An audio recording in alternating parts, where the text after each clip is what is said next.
The Premier League is back and it's had its fair share of intrigue and controversy this week as Spurs beat Manchester City, Liverpool eased past Leicester, and what the hell's going on in the MLS? All that on this week's show on the OTC podcast.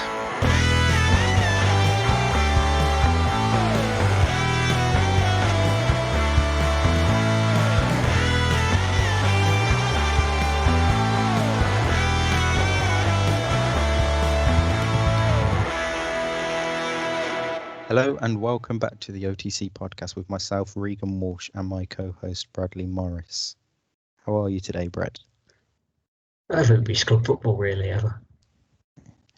I mean, we literally had the international break and nothing really happened. We're back to Premier League and there's a lot happening across the weekend's fixtures, whether it's in the Villa game, Tottenham game, the craziness that happened at Craven Cottage yesterday, or the madness of Ellen Road.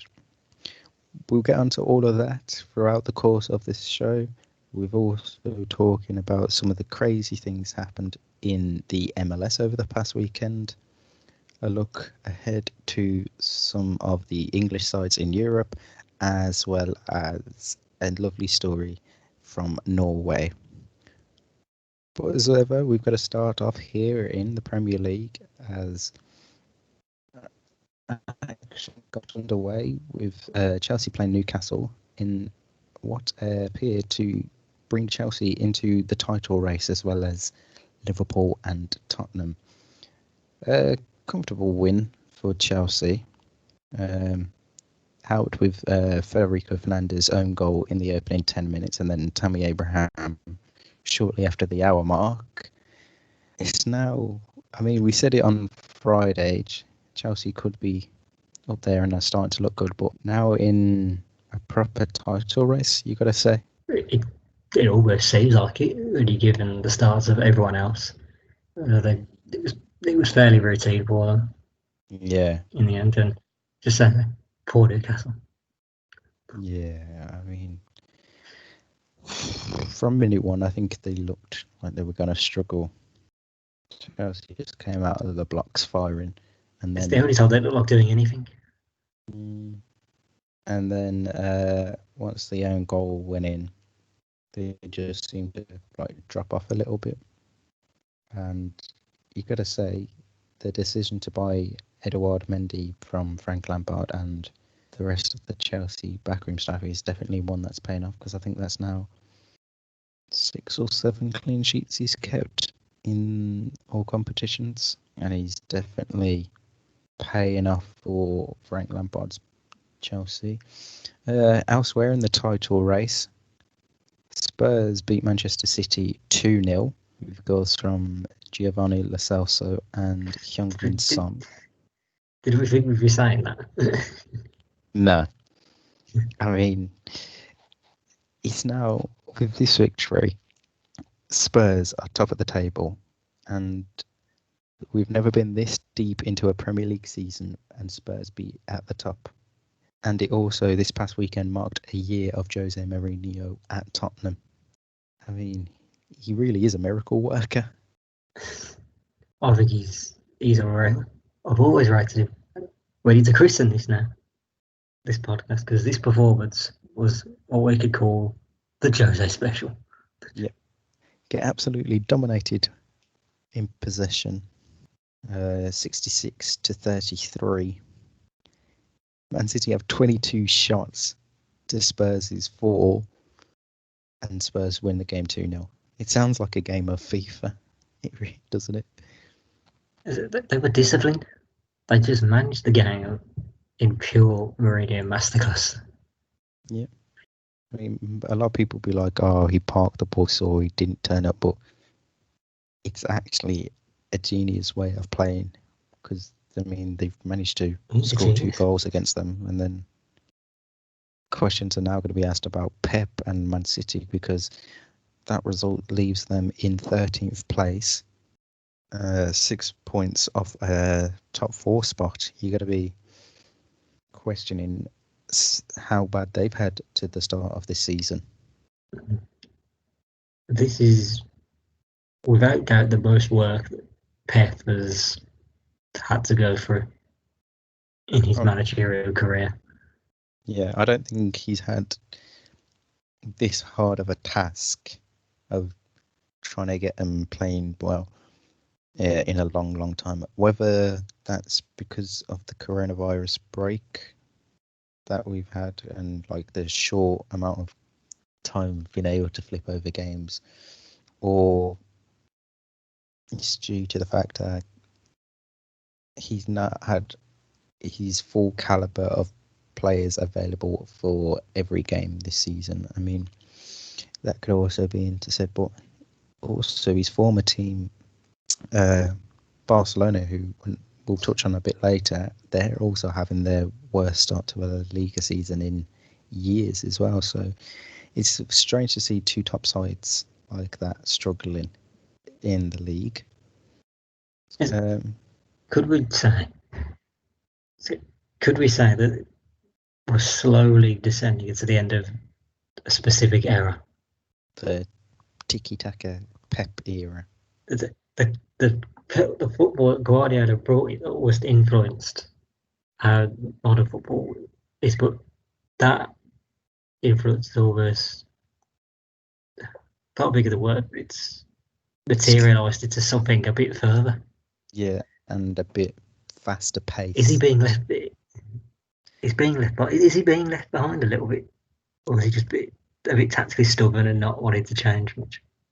I think he's stubborn. I don't know whether Tiki Taka is fully dying out yet, but I think it's a little bit stubbornness of his unwillingness to change the side and how they play at this minute in time. Whether it is becoming outdated and he will eventually start having to go out of football or unless he learns a new style of way, because it is now definitely a lot different to how he used to play 5-10 years ago when he was at Barcelona, and even at Bayern Munich. The game has certainly evolved into I don't even know how you describe this new era of football. Like, it's not really the full. Can't really name it. It's not really the full gegenpress that Klopp is known for at Dortmund and what he's brought over to Liverpool, because you don't really see many teams do that, though, do you? So not as much, but I feel like coaching is more important nowadays. Yeah, you definitely, because I mean, thinking back to like 60s onwards up until the early noughties, your bog standard was a 4-4-2, and then your occasional 4-3-3 thrown in, and then every team you would just have different variants of play in there. Where nowadays you've got to be very tactically aware as a manager of how you can change things up. Elsewhere in the Premier League, there was the controversy at Villa Park as Brighton beat Aston Villa 2-1 thanks to Solly March and Danny Welbeck scoring his first goal for Brighton, and then fullback Tariq Lamptey. I know. I mean, I can't believe he's. Well, I was shocked when Brighton signed him. What is it I've always said about Villa? Don't get too confident. I guess it's that, but it's always that you got a player in it to help it out. Go on then. We'll help you. Yes, definitely. I mean, he's injured 364 days a year, and it's always scoring against Villa. What are your overall thoughts on the game before we get onto the incident? I think we played awful. Mm. I can't sit there and say, "Oh, we deserve to lose." No, we had so many chances in that first half where we could have smashed Brighton. Yeah, but it was the lapse in concentration defence, a bit like Man United against Istanbul at Wesker. They committed so many forward a little bit, and then just completely forgot. Oh wait, someone has to stay back. Yeah, I think that was quite obvious to see at times. There was far too much trying to press from the front and try and score as many, rather than realising actually, although they might not be the best team, you give any team space to counter-attack, and they are going to do so. Obviously, it didn't help that Ross Barkley got injured within 2 minutes taking a free kick and pulling his hammy. I mean, that just shows he hasn't He clearly warmed wasn't up. stretching properly. Yeah, he hasn't warmed up properly. If you're pulling your hamstring that early on in the game, and then had to be replaced by Bertrand Traore. But obviously, the big talking point of the game happened in stoppage time when Aston Villa were awarded a penalty, or initially awarded a penalty. What are your thoughts on the incident? So thank God you're not getting my thoughts straight after this game. First, I'd still believe it's a penalty, but I couldn't understand why it's not given. Yeah. It's one of My them ideology where is carry on. Yeah. it's one of them where you've seen them given, and at the same time you can understand why the official hasn't given them, and he's just like, it's just there's the only consistency that we have at the minute in the league is the inconsistency of the officials. And 1 week you look at that and an official's given that as a penalty, and then another week you're looking at and it's not a penalty. I mean, I'm just looking at a replay of it now, and I can understand why Michael Oliver gave it as a penalty initially, but then you look at the replay and you're like, you see, it's only in March, like, pulls his foot away, and you can say, yeah, it's one of them. You can see there's contact, but is it enough to make? Was it Trezeguet? Well, it doesn't help that it goes down like he's been. It doesn't help that it goes down like he's been shot. Yeah, it's one of them where if he goes down a little less theatrical, I think the ref's still going to give it. Even looking at VAR, I think if he's smarter about the incident, he would have the penalty, and it probably would have ended in a 2-2 draw. But because I think the main reason the ref overturned it was because he saw how theatrical Trezeguet was with it. It was weird when he looked back at it, because he only saw one view of it, and that was behind Trezeguet. Yeah. How are you supposed to judge contact from that angle? Yeah, it's one thing I know I've said it a few times in the podcast already, but the Premier League aren't using multiple angles to look at it. Because think of how many cameras there is at a Premier League game. You'll have all the angles from any angle of the ground. So you'll have one both behind both goals, and then you'll have a few at the side, on the side of the pitch, whether it's the high up angles or the pitch view camera, or the sky cameraman that you see running along. So there's surely enough angles there that the people in Stockley Park can go, right, ref, okay, here's it from one angle, here's it from another angle, here's it from a third angle, and it has to be, I think, 3 angles minimum to say, right. The screen monitor that they get should have 3 different cameras on it. Yeah, 3 different views, 3 different angle points. Because I know I said it 2-3 weeks back now, but the Houston Dynamo game against LAFC, I keep saying this because it just springs into my mind, and it's related. So there was a high foot initially by an LAFC player, and the referee gave the penalty. And then you can understand from his point of view, it looked like there was a high foot and he touched his face. You go to the flip angle of it, and it's not given because there's like a good centimetre or so, if not more, gap between the player's boot and the player's face. So he's overturned it because there's no contact there.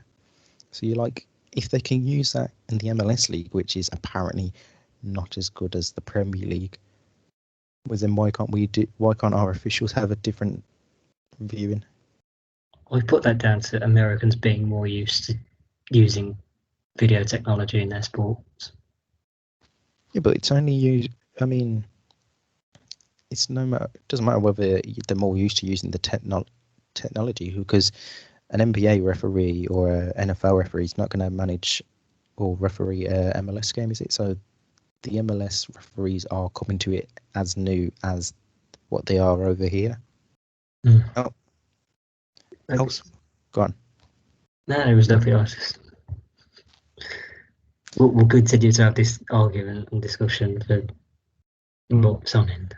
Yeah, I don't think it until they come up with something that can help it, because at the minute it's just throwing up more and more talking points in the Premier League, and it seems to be causing more controversy than solving anything really. Elsewhere, Man United beat West Bromwich Albion 1-0. Bruno Fernandes scoring from a penalty spot, which you feel like is the millionth time saying that or hearing that at least. This came after West Brom were initially... Yes. West Brom were initially awarded a penalty themselves. Townsend played the ball into Conor Gallagher, and then Bruno Fernandes. Yeah. For me, I've seen it a few times, but you can see, I think it was Fernandes that made the challenge. He gets enough of the ball for me on this one. So to have the this one had been given, I would have been livid. Yeah, because then you're like, why wasn't the Villa one? Because the way the player goes down is practically the exact same with Trezeguet going down. So at least there's that bit of consistency. And then with Man United's penalty, it was hitting Darnell Furlong on the arm, and then the initial penalty was saved, but it was adjudged that Sam Johnston was off his line or had both feet off his line and had to be retaken. Which is it really only seems to happen at Old Trafford? That I mean, everyone's going to come up with this analogy. Oh, United always get the penalties, but some keepers now start behind the line. Yeah, it's because I don't know. It was last season. I think at the start of last season, you can't save a ball. Go on. You can't save the ball of just standing still. But you've got to make a step forward when you do it. I mean, I'm no goalkeeper, but yeah, I think it's because previously they'd seen that the keepers were coming like a good few yards off the line, and that's how they made it easier for them to save it, because they were getting closer to the ball. But now the rule is you got to have at least 1 foot on the line at the whole time when a penalty is being taken, otherwise it'll be retaken and you could potentially be cautioned. So that's what that is. That's what it is with that incident. It also gives Man United their first home win of the season, which is the first home win. Yeah, it's the first home win they've had this season. God. The first home win at the fortress that is Old Trafford. Mm-hmm. Bloody hell. All those years how much of a fortress that place was, and now they're only just winning. Yeah, because they lost to Palace on their opening. It wasn't the opening weekend, but their opening weekend. Then the next game they got battered by Tottenham 6-1. Then the third game they played was a 0-0 draw with Chelsea. The next one they lost to Arsenal, and then that was the first win. Elsewhere in the Premier League this weekend, we had the madness at Craven Cottage, where Everton beat Fulham 3-2. I mean, that was the madness that Fulham actually scored goals. Yeah, I mean, they actually scored twice as well. So, I mean, within the first 45 seconds, I think it was, Dominic Calvert-Lewin scored for Carlo Ancelotti's side. After 15 minutes, Bobby De Cordova-Reid equalised. Then Calvert-Lewin again scored after poor defending from Fulham. Then 6 minutes later, Abdoulaye Doucouré scored a header after a great crossing from Luca Digne. And then with 20 minutes left, Loftus-Cheek scored for Fulham. But watching that game, Fulham were just awful defensively, and I can understand why they are in and around the relegation zone. They also were awarded a penalty, which Cavallero took, and I've got to say, we had a go at Ademola Lookman recently on social media for his attempted Panenka. I think they're getting the same lessons. I mean, he tries to take it, but as he's running up to the spot, his non-striking foot just hits his standing foot, and he slips and sends the ball over the bars. Like, the best comparison for it is it's David Beckham from like years ago against Turkey. Just kicks his foot, bang, slips. Yeah. That is perfect comparison. I mean, you've got to say, just one day of the week after you finish the main bit of training, Scott Parker just teach the lads how to take a penalty normally, because you can't be having two big missed penalties like that. I mean, both would have earned them points this season, because that would have been a draw this game, and then wasn't Lookman's one the other week for a draw, or was that for a win? Oh, I don't remember. It might have been draw. Consider how the points are just, they're almost that desperate for points right now in their position. It's crucial to staying up or going down. Yeah, I mean, he was against West Ham, and it would have been for a draw, because it finished 1-0 to West Ham just before the international break. So if you add 2 points onto what they've currently got, that would have given them 6. So it would have put a 3-point gap between them and the relegation zone, instead of a 1-point gap to what they currently have between themselves and West Brom. It's weird. The other game, it's weird because that bottom four looks like it looks like that bottom four is already being left behind a little bit. Yeah, I mean, I think there's a 5-point gap between Brighton and Fulham, who are 16th and 17th, and I think that pretty much could be the bottom four for the season. Just, I think, placing. I mean, Burnley, they've got 2 games in hand over Fulham, West Brom, and Sheffield United. So win both of them, and they'd be close to Brighton. But you got to say, Burnley aren't looking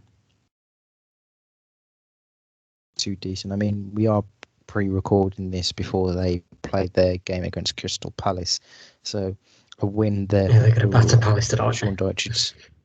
Yeah, if they were to beat or even they would go out of the relegation zone and push Fulham into it by a point.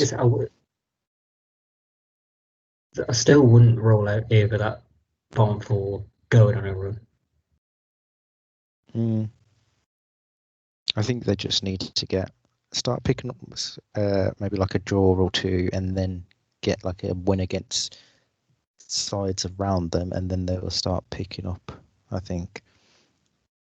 Elsewhere in the Premier League, we saw West Ham beat Sheffield United 1-0 thanks to a Sebastian Haller goal. West Ham had lots of opportunities in that game to score more. But gotta say, credit to West Ham having a really good season, up in 8th. Again, piling on the misery, and I'm not so much the pressure on Chris Wilder. I don't think there is any sacking pressure. Not yet, anyway. Not yet, but you got to say he has to start winning soon, because if they leave this like another 3-4 games, and the likes of Burnley and West Brom and even Fulham start picking up draws, let alone victories, they are going to start opening a big gap to Sheffield United. The other game that we've had was Leeds Arsenal at Ellen Road. It was a 0-0 game. I mean, how dare I think this was going to be a goal fest. Yeah. I mean, you got to feel sorry for Leeds, because I mean, Leeds had 25 shots throughout the game, but failed to convert any of them. again, Arsenal didn't really look that good, did they? I mean, it's one of them where I said on the preview show the other day, it's one of them where Arsenal will either turn up or they'll just be really poor throughout the whole game, and it's definitely the latter compared to what you would expect of an Arsenal side against Leeds. Because on paper, you would say that Arsenal side is miles better than Leeds. I guess on paper you would say that, but it's weird because we were slightly going on in the last Arsenal fans maybe overreacting a little bit, but then I see them Sunday and I go, actually no, they maybe have a point. Yeah. Obviously, the big talking point of that game was Nicola Pepe getting sent off 6 minutes into the second half for a headbutt on Alan. What on earth was Pepe thinking there?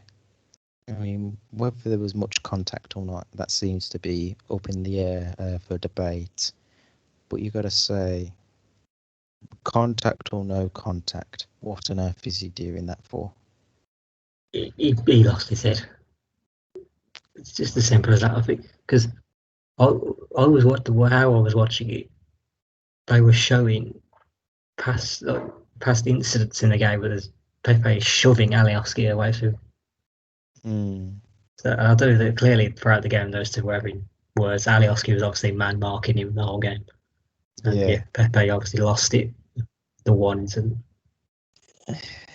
I mean, with all that was going around, and you just got to keep your cool, whether he is saying things to you or getting in your head a bit. You just got to be like, right, just don't think about it. And then if you score the winner, you'll have the last laugh over him. But Pepe let it get the better of him, and now he's suspended for the next 3 games. Next up for Arsenal. Go on, what was you going to say? I was saying I think it could be reduced.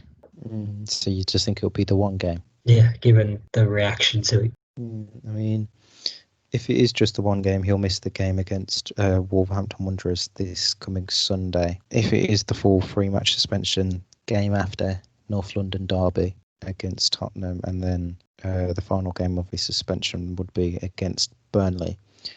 But I mean, because of that North London derby will be interesting, right?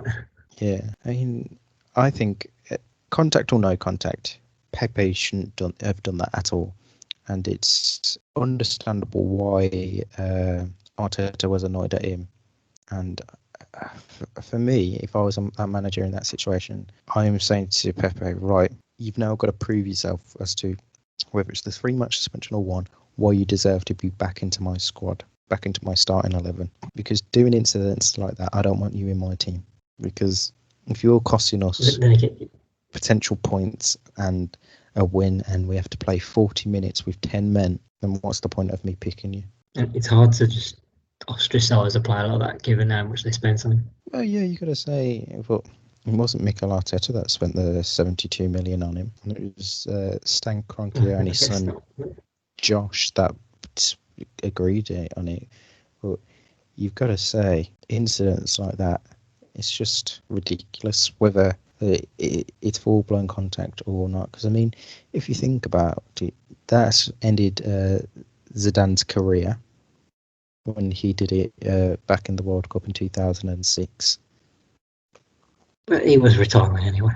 Yeah, but I think, like, you just think about these incidents, like, I'm sure... Who else? I feel like Wayne Rooney was involved in an incident where he headbutted someone once. Everyone obviously remembers when Alan Pardew headbutted David Moyler in the Newcastle Hall game all those years back. I've got a good one, and it's one when he was celebrating. It's Dion Dublin nutting Robbie Savage in the Second City derby in 2002, either 2002 or 2003. I can't remember. It's a beautiful moment. I'm leaning towards 2003 with that incident. I can't remember which one it was, but it's famous and beautiful. But the thing is, though, you've got to say Arsenal. Because he properly nuts him.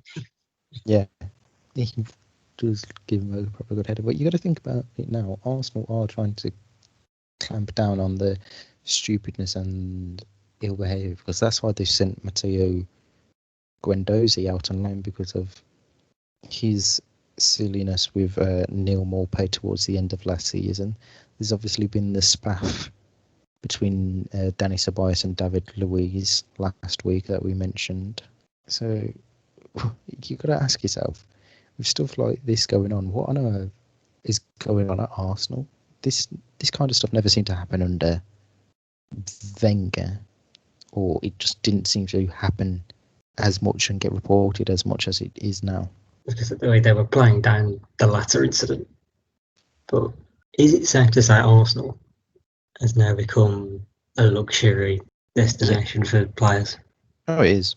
It's a luxury and an injury. Like all these hundreds of thousands of pounds, and you just get to live in London. Just live out the latter years of your career. Yeah, I mean, whether you think he's a good player or not, Mesut Ozil currently on a reported 350 grand a week. To do what? He's literally not even sitting on the bench anymore. He's literally getting paid 300k a week to watch football at home and tweet about Piers Morgan. I mean, again, I don't want him tweeting Piers Morgan. That gives me a nice laugh in the morning. But yes, there's numerous names. You could always put Aubameyang in this list. Technically, he's got to be quiet. I feel Lacazette's tried a bit more, but he's not delivering. Aubameyang's gone quiet since the contract came in. I mean, he scored one goal since he got his contract, and that was against Man United the other week. He hasn't done anything ever since. There is just something about Arsenal now where you're like, oh, if I go there, I might have been like one of the world's best players, or even at a very good level before my move, and now I'm just like a mediocre player. But I'm happy because I'm getting paid a fuck ton of money to do nothing in Ozil's case, and there just doesn't seem to be the fire there underneath the Arsenal squad that you can think, right, they're going to go on a good run this season and are going to win the title, or like put in a real good challenge for it. And I'm just left there thinking, well, if I'm in any player's boots, okay, especially if I'm in Ozil's boots, why would I try and move away from the club? I'm getting paid 290 to 300 odd grand a week, and all I've got to do is train 4 or 5 days a week. I mean, he's won everything in his career. Ozil. Now, what is left for Ozil to do in his career? Really? I don't think much. I don't think many teams would actually take him. No, I don't think anyone. I think his wage demands are too high now, and I just don't think anyone would bother spending that much on him. But it'd be interesting to see. I'm not going to say it, but it's just one that's obviously going to come up in conversation. If Arsenal continue this poor record or poor form this season and they continue to slip, is there going to be questions asked about Mikel Arteta as the manager? And could he potentially be sacked? Well, I think we're a while away from the steady potential sacking, but Arsenal fans will be straight on him. You saw how quick they were to go on Emery. Yeah. Nothing to stop them doing the same. Oh no. I think they wanting the success, but I don't think they've got the quality for success. Yeah, you might win your odd FA Cup. It feels like the FA Cup. It feels like the FA Cup slightly papered over the character. It was like a plaster put over the words that actually it's still there. Yeah, it's every few months. Right, we will win an FA Cup just so fans forget how bad of a season we've actually had. And I think that's been the case since they've moved to the Emirates. If you ask me, since moving there, which I think was 2006-07 season now, they've not once looked like they were going to win a league title.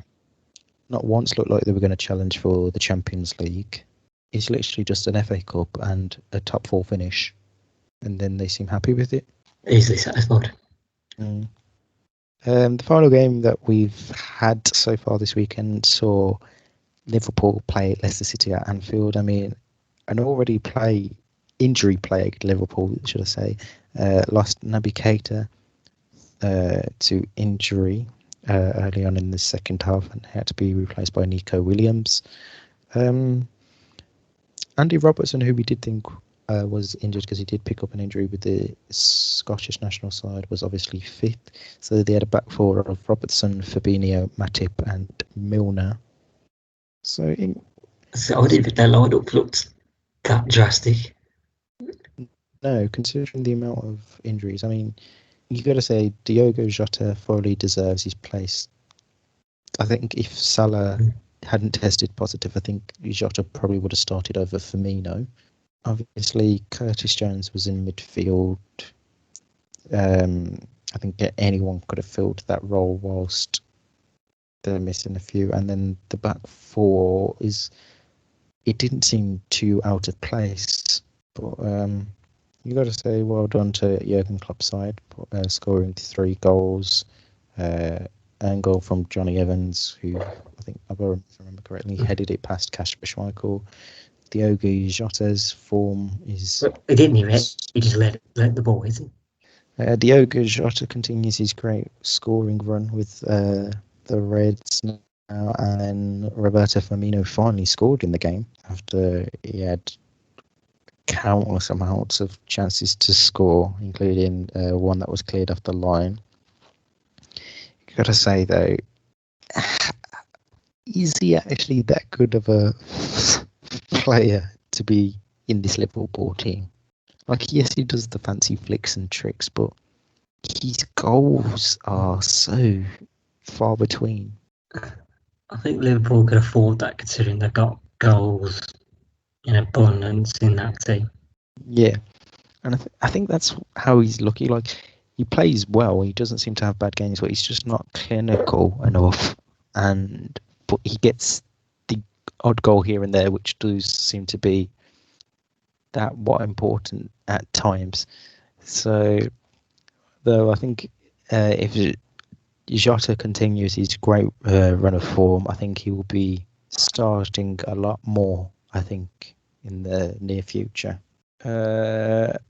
Elsewhere in the world of football, there was the big game in Spain this weekend as Atletico Madrid hosted Barcelona at the Wanda Metropolitano. It was Diego Simeone's side that won. They matched 1-0 thanks to a Yannick Carrasco goal just before half-time. The result leaves Barcelona in 12th place and are on one of the worst starts to the Liga season ever. I mean, is that total challengers versus mid-table fodder?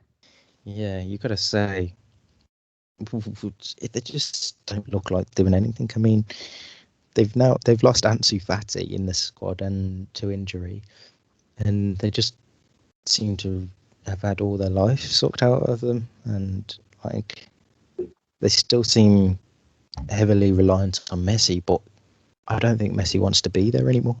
Oh no, that's obvious. That guy has checked out of that team. Yeah, I mean, that club needs. I don't want to say culture reset, because there's one thing about Barcelona like it is it's culture, the way it implements it. But that team needs a whole new rebuild. Yeah, I think it is one of those where it is theoretically a cultural reset of Barcelona.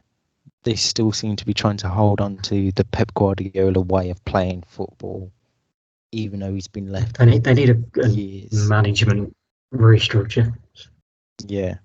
I think with the presidential elections that are coming up next year, maybe that will change how things will be at the club. But, I don't know whether it will change how they play results. I mean, it'd be interesting to see if Messi does go at the end of this season, because obviously his contract's... I wouldn't be surprised if he was gone in January. Well, January or the summer, if he goes, let's say he does go, wherever it may be, Man City or elsewhere in the world, what does Barcelona do from there? Are they going to?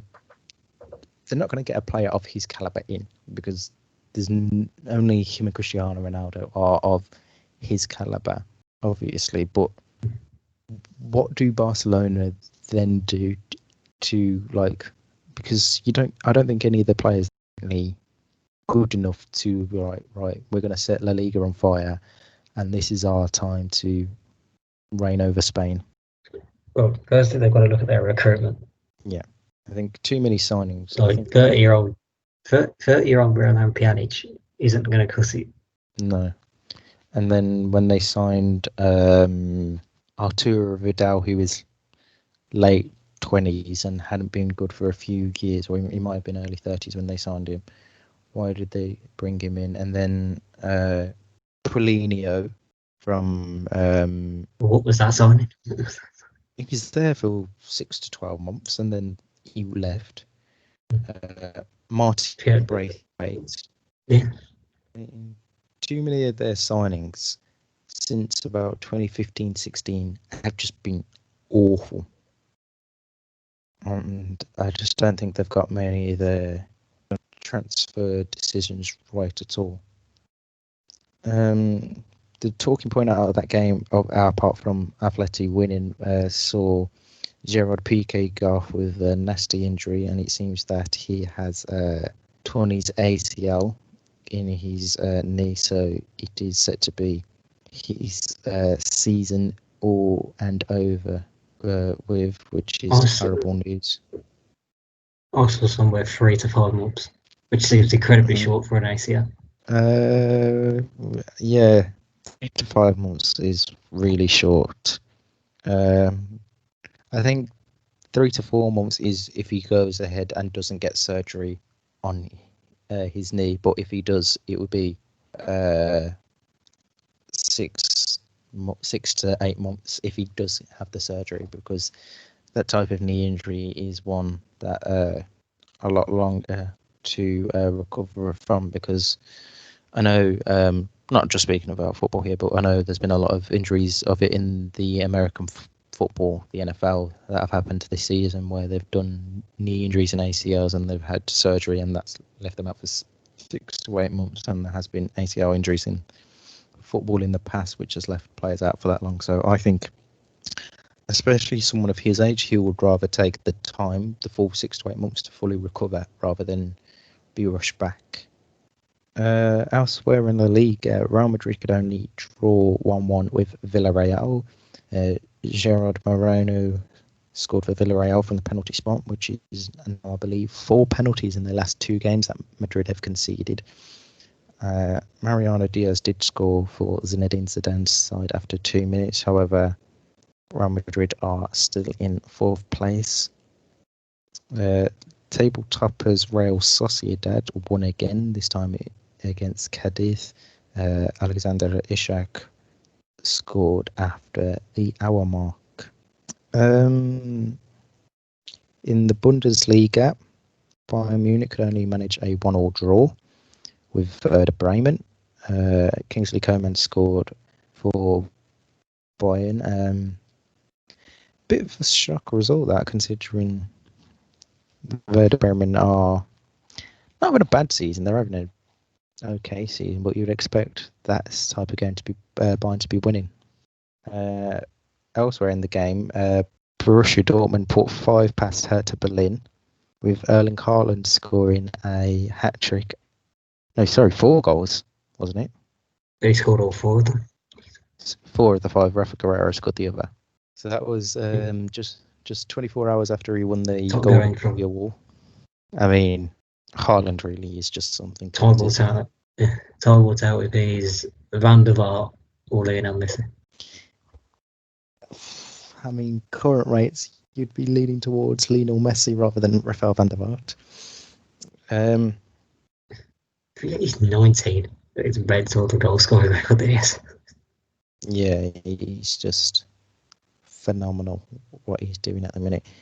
Like I say, if he can keep it up and like the energy doesn't come from him, then he's going to go down as one of the best players in world football, you just gotta hope that even if it's just like rejecting a move to somewhere like a Barcelona or a Real Madrid, just so he can keep his consistency up, I think that would be the best for him. The others, with the big talking point, Dortmund potentially have another future golden boy on their hands as well. Yes, in the hands of Youssoufa Moukoko, who came off the bench for his first Bundesliga appearance after turning 16 on Friday, who became the youngest ever player to play in Bundesliga history. I mean, his goal-scoring record at the younger years of Barcelona, Borussia Dortmund, has been phenomenal already. I mean, he knows where the back of the net is. I don't really wrong, or did it really say it was like 140 something in 80 games or something? I think it was something crazy like that. Yeah, he has. It wasn't normal. Like what he's done this year, well, since joining Dortmund back in 2016, has been phenomenal. I mean, every time you hear about him, he seems to have scored 3 or 4 goals this season. I mean, in the Bundesliga under 19 league, 3 games, 10 goals, 1 assist. In the junior version of the cup, 1 game, a hat-trick. So, yeah, and that's someone that was born in 2004. At under 16s level for Germany, he scored 3 goals depressing. in 4 goals. Yeah, he scored a hat-trick in 4 games. I can't believe how depressing that comes. I can't believe how depressing that comes across to me as a 24-year-old. I mean, in last season in the under-19s game, despite only being 14 years old at the time, he scored 6 goals in his first match against Wuppertaler SV in the club's 9-2 win. So you've got to say the future is very bright for him and Dortmund forwards, especially with Erling Haaland still there. Also, Gio Reyna signed a new contract with PEPE on Thursday or Friday to extend his stay at the club until 2025. Is a very highly rated American player. Over in Italy, Juventus beat Cagliari 2-0 this week. Goals from Cristiano Ronaldo separated the two sides. He's been in phenomenal form since returning back from COVID with Portugal. Elsewhere, Inter Milan 4 past Torino despite being 2-0 down after an hour. Goals from Romelu Lukaku scoring a brace, Lautaro Martinez and Alexis Sanchez gave Antonio Conte's side the win, and AC Milan's incredible start to the season continued after they beat Napoli 3-1. Zlatan Ibrahimovic scored a brace before he had to go off with 10 minutes left due to an apparent hamstring injury, and then Jens Petter Haug scored in the 95th minute.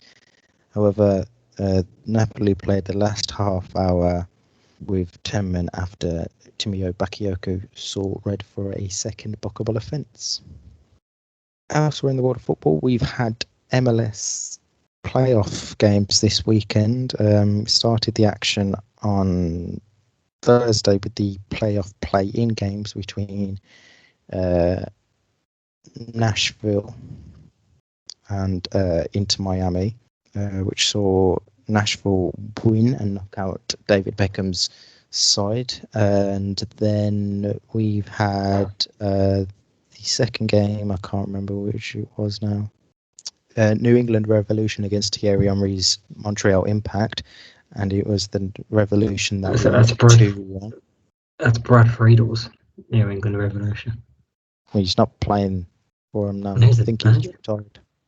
Is he? He's the manager. Shows how little I've been keeping up. It's not. It's Bruce Arena. So they must have changed that one. I swore it was It's Barry been. Friedel. Or is that a different one? No, I think he used to manage it, if I remember. Keep moving. Bruce Keep Arena.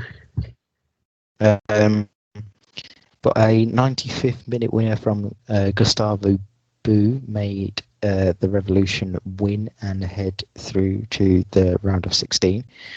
Then we've had some round of 16 games.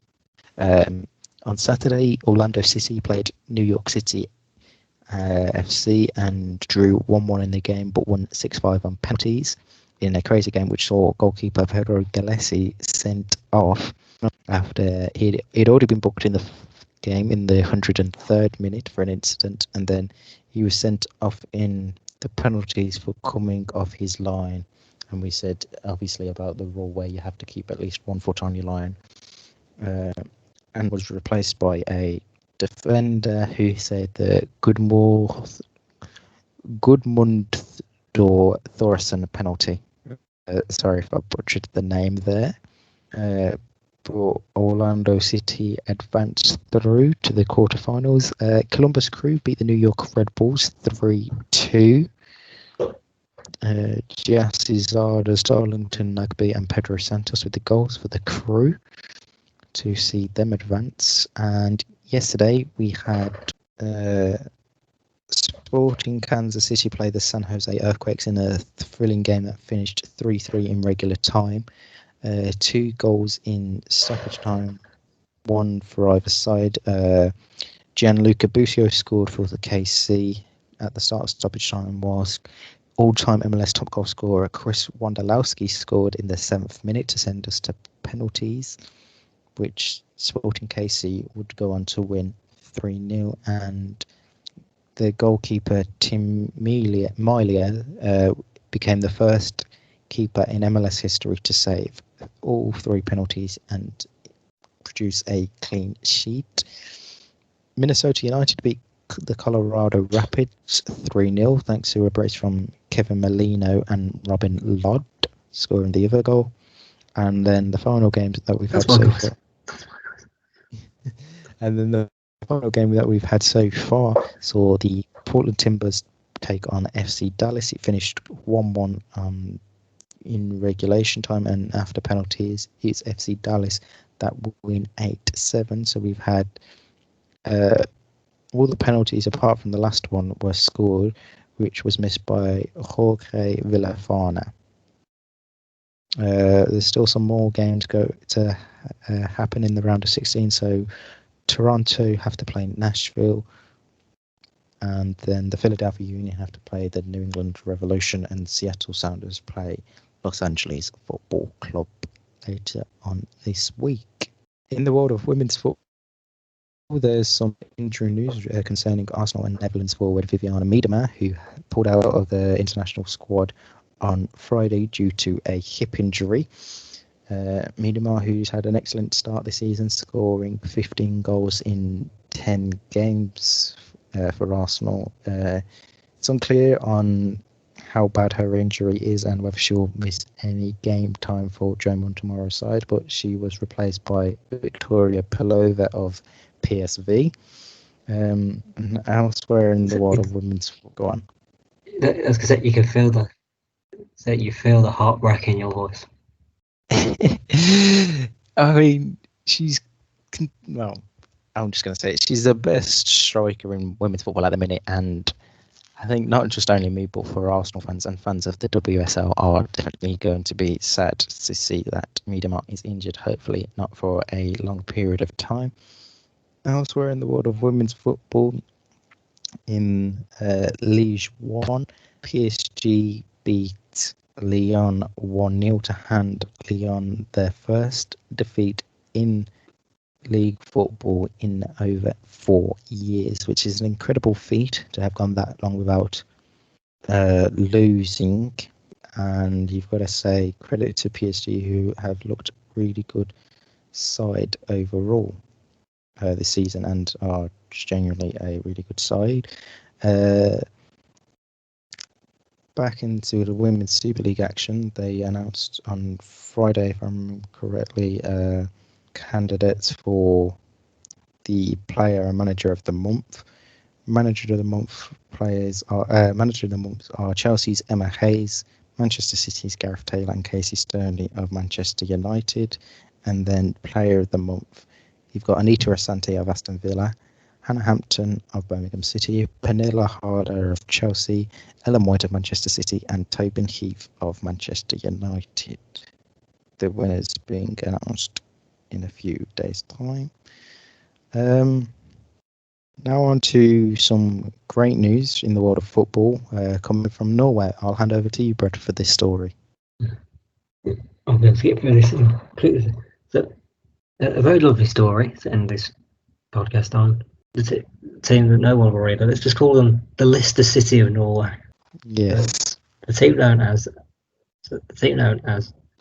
Bodo Glimt became the champions of Norway's Eliteserien, if that's how you say it. It was their first title in their 104-year history. Wow, that is a phenomenal feat, winning a first league title. But I can make this even better. Just the romantic side of the story. They were only just promoted to the top division 2017. Wow, so within 3 years of being promoted, they've gone and won the league, which is a phenomenal feat. And they also survived relegation their first season up.